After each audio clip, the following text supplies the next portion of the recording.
بسم الله الرحمن الرحيم فبشرناه بغلام حليم فلما بلغ معه السعي قال يا بني إني أرى في المنام أني أذبحك فانظر ماذا ترى قال يا أبت افعل ما تؤمر ستجدني إن شاء الله من الصابرين فلما أسلما وتله للجبين وناديناه أن يا إبراهيم قد صدقت الرؤيا إنا كذلك نجزي المحسنين إن هذا لهو البلاء المبين وفديناه بذبح عظيم وتركنا عليه في الآخرين سلام على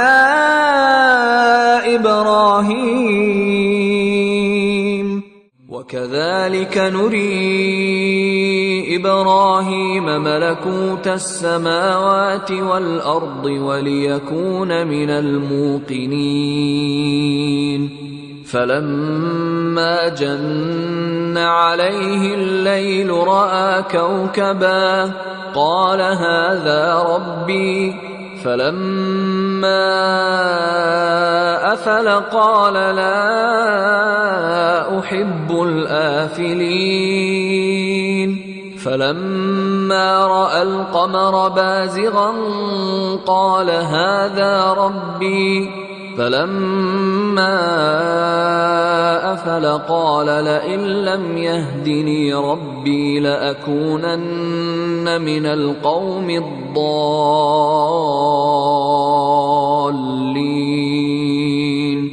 فلما رأى الشمس بازغة قال هذا ربي هذا أكبر فلما أفلت قال يا قوم إني بريء مما تشركون إني وجهت وجهي للذي فطر السماوات والأرض حنيفا وما أنا من المشركين بسم الله والسلام على رسول الله ولا حول ولا قوة إلا بالله رب اشرح لي صدري ويسر لي أمري واحلل عقدة من لساني يفقهوا قولي. L'histoire de Sayyidina Ibrahim dans le Coran. Sayyidina Ibrahim, le père des prophètes, celui qui a une progéniture de prophètes, Allah subhanahu wa ta'ala nous raconte son histoire et comment il a subi des épreuves durant toute sa vie et où il a réussi ces épreuves. Première des épreuves qu'il a subies, Sayyidina Ibrahim, c'est l'épreuve de son peuple. D'abord, il était dans un peuple qui adorait les étoiles, qui adorait les planètes, qui adorait des statues, qui avait des idoles. Il essaie de leur donner une leçon, Sayyidina Ibrahim. Il essaie de leur donner une leçon à travers ce qu'ils croient eux. Il essaie de leur donner une leçon en se mettant dans leur peau. Il voit une planète un jour et il dit voilà, j'ai décidé aujourd'hui d'adorer cette planète. Et puis quand elle disparaît, il dit j'aime pas les planètes qui disparaissent ou les dieux qui disparaissent. Il voit la lune, il dit maintenant je prendrai cette lune comme Dieu. Et il commence à adorer cette lune. Quand elle disparaît, il dit si mon Dieu ne me guide pas, je serai parmi les égarés. Et il voit le soleil. Le lendemain, il voit le soleil. Il dit je vais adorer ce soleil, cette planète, elle est plus grande, elle est meilleure. Et quand le soleil disparaît, il se remet à Allah subhanahu wa ta'ala en disant à son peuple voilà, je suis innocent de ce que vous adorez. Je me tourne vers l'Éternel, vers le seul, celui qui m'a créé. إني وجهت وجهي للذي فطر السماوات والأرض حنيفا مسلما وما أنا من المشركين. Je me tourne vers celui qui a créé les cieux et la terre. Je me soumets totalement à lui et je suis son adorateur. Et là, son peuple essaye de le détourner de son chemin. Allah subhanahu wa ta'ala, il nous raconte une autre histoire, le jour de fête. Alors d'abord, on va en tirer une conclusion à travers cette histoire-là. Sayyidina Ibrahim, il a adoré les étoiles, il a adoré les planètes. Et les planètes, elles brillent. Les planètes, ou les étoiles, en anglais, on les appelle les stars. وهذا shirk. Ça, c'est une association à Allah. Comment peut-on adorer quelque chose qui a été créé par Allah? Mais dites-moi, qu'est-ce qu'on croit, nous, aujourd'hui? Et qu'est-ce qu'on adore, nous, aujourd'hui? On nous parle de stars. On nous parle de gens qui surgissent dans notre vie quotidienne, qui surgissent dans notre vie, qui disparaissent, comme une étoile qui disparaît. Et on les appelle les stars. Et les gens les prennent comme modèle. Ça, c'est la première leçon que nous donne Sayyidina Ibrahim. N'adore pas tout ce qui brille. Adore Allah subhanahu wa ta'ala, celui qui a créé ce monde et qui a créé ces planètes-là. Le deuxième événement que nous raconte le Coran, c'est l'événement quand Ibrahim a quitté son peuple. Mais avant de quitter son peuple, il avait essayé de démolir les idoles de son peuple. Et donc, ils ont décidé de le mettre au bûcher. Et il s'est remis complètement à Allah subhanahu wa ta'ala. Allah, il aurait pu faire tomber une pluie qui aurait éteint le feu. Non. Allah, il aurait pu faire de Ibrahim qui s'enfuit, comme Moussa l'a fait. Mais il ne l'a pas fait. Ils l'ont pris. Ils ont allumé un énorme bûcher. Et ils l'ont mis dedans. Et Allah subhanahu wa ta'ala, quand Ibrahim était complètement soumis à Allah, قال حسبي الله ونعم الوكيل. Je me tourne vers Allah et c'est lui le plus garant. Et Allah subhanahu wa ta'ala a demandé au feu d'être clément, d'être froid. Et قلنا يا نار كوني بردا وسلاما على إبراهيم. Et Allah subhanahu wa ta'ala l'a sauvé de ce bûcher pour leur montrer que leur croyance ne valait rien. Que quand Allah subhanahu wa ta'ala décide de protéger ou de porter secours à quelqu'un qui s'est complètement soumis à lui, et bien même les lois physiques, même les lois de la nature, Allah il peut les suspendre. Ibrahim alayhi salam a été chassé par son père, a été chassé par son peuple. Il va quitter son pays pour résider où? Pour résider au Moyen-Orient, c'est-à-dire en Palestine.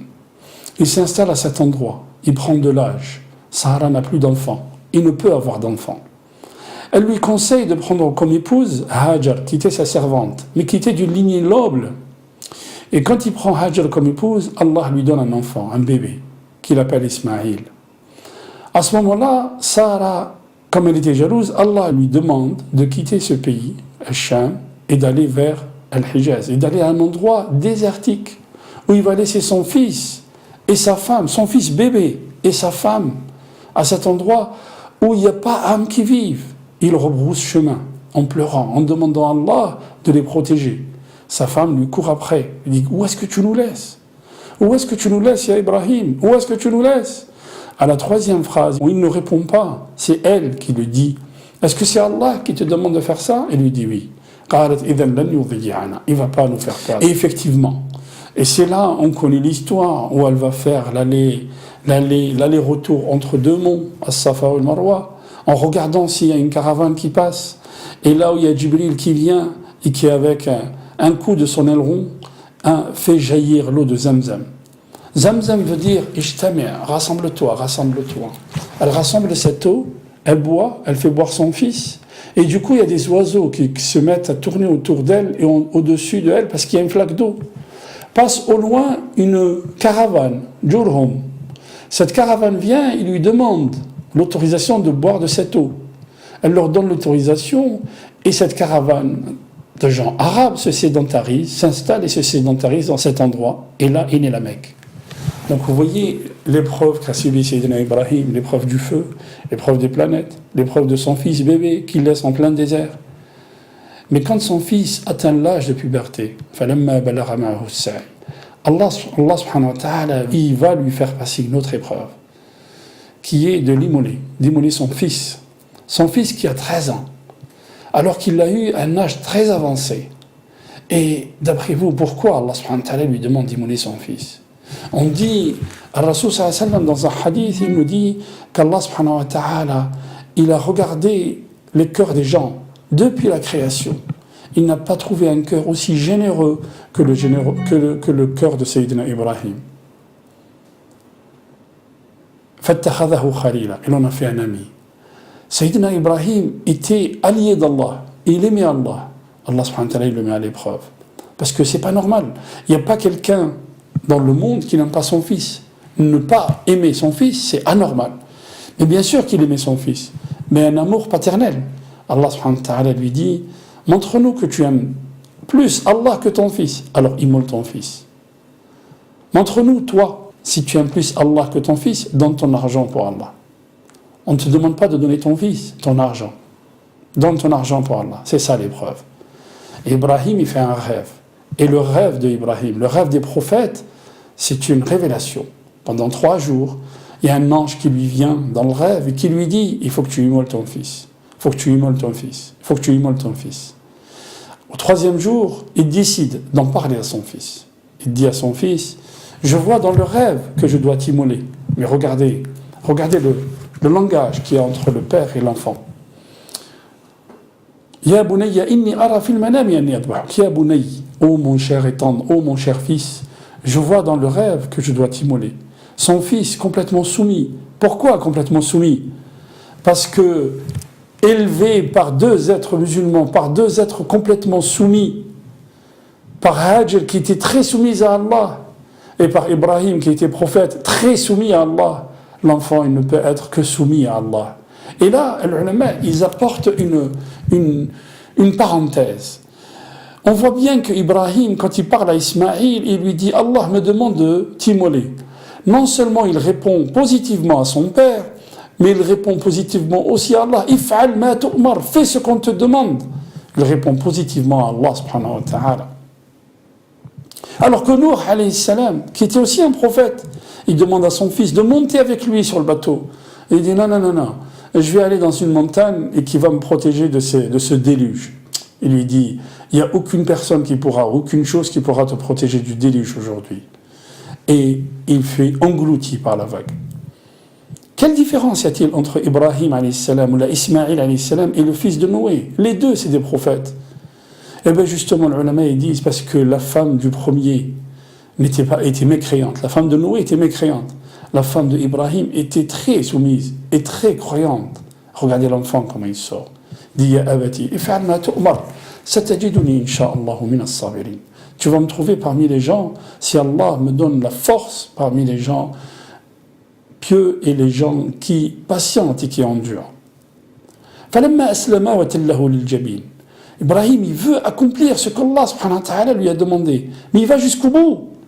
Il le met par terre et lui tourne le visage pour qu'il n'ait pas cette tendresse du père envers son fils quand il va passer le couteau. Il lui tourne le visage. Et là, il y a un ange qui vient. Il lui donne une rançon par rapport à sa soumission. Une rançon qui est justement une innovation extraordinaire et qui est une immolation extraordinaire. Alors, que devons-nous tirer, nous, de cette épreuve-là? Que devons-nous tirer de cette épreuve? On en tire plusieurs leçons. Une leçon sociologique, une leçon sur le credo et une leçon politique. Sur le credo, on voit la soumission totale à Allah subhanahu wa ta'ala, ce qu'on nous donne. La soumission totale à Allah subhanahu wa ta'ala nous donne quoi?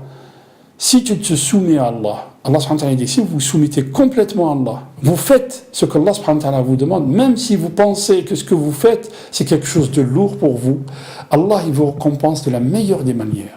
D'ailleurs, Sayyidina Ibrahim, Allah subhanahu wa ta'ala dit, وَكَذَلِكَ نَجْزِي الْمُحْسِنِينَ. Et ainsi nous récompensons les bienfaisants. Qu'est-ce qu'il lui a donné?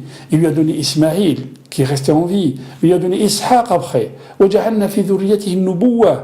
Et il a mis la prophétie dans sa progéniture. Donc, à ce jour, Allah subhanahu wa ta'ala, il nous fait parler de Sayyidina Ibrahim. Il nous parle de l'école abrahamique, de l'école d'Ibrahim. Et ça, c'est la première leçon, la leçon du credo, c'est-à-dire la soumission totale à Allah subhanahu wa ta'ala. La seconde leçon, une leçon sociologique. Regardez l'éducation des enfants.